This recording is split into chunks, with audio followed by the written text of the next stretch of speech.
We used to have a bread maker, and the night before we would put the ingredients in and set the timer, and the next morning we would wake up to the most wonderful smell of baked bread.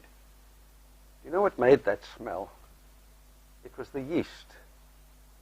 And so we come to our first meditation for this Easter season. It's from Luke 22, verses 1 to 2. First we'll take verse 1. Now the feast of unleavened bread drew near, which is called the Passover. That word unleavened, it means without yeast. And I realized that Jesus gave up something for Lent. Well, not Lent, but the same time of the year. Jesus gave up yeast and ate unleavened bread.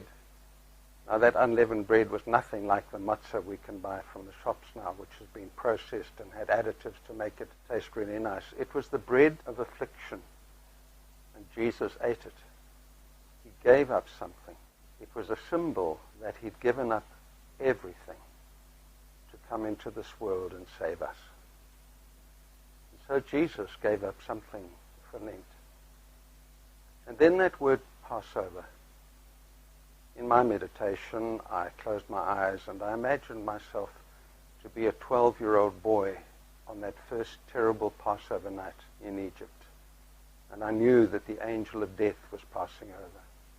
And I was scared. But I knew that my dad had put the blood on the doorposts and that I was safe.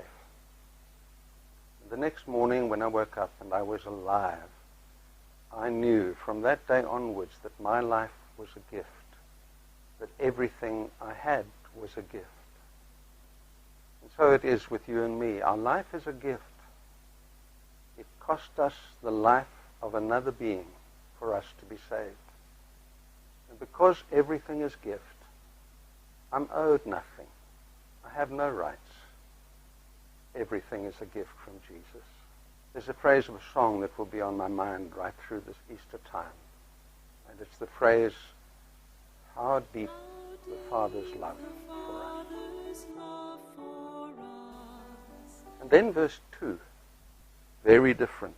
The chief priests and the scribes were seeking how to put him to death, for they feared the people.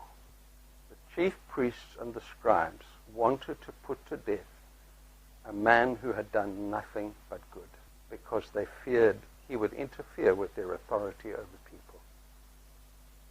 What's gone wrong with them? I think what's gone wrong with the chief priests and the scribes is they have forgotten that everything is a gift, that we're owed nothing. I have no right to rule over others at all.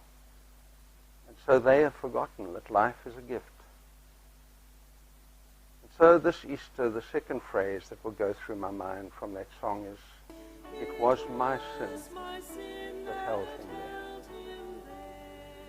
Every time I get angry when someone cuts in front of me in the traffic, that's a sign that I've forgotten. I have no right to be in front. I have no right to rule over others. Every time I make someone else feel small for something I perceive they've done wrong, I've forgotten. Everything is a gift. I'm owed nothing. And so this Easter season, I think the two main thoughts that will dominate our thoughts are like two candles on a communion table. The one is how deep the Father's love for us. The other is, it was my sin that held him there.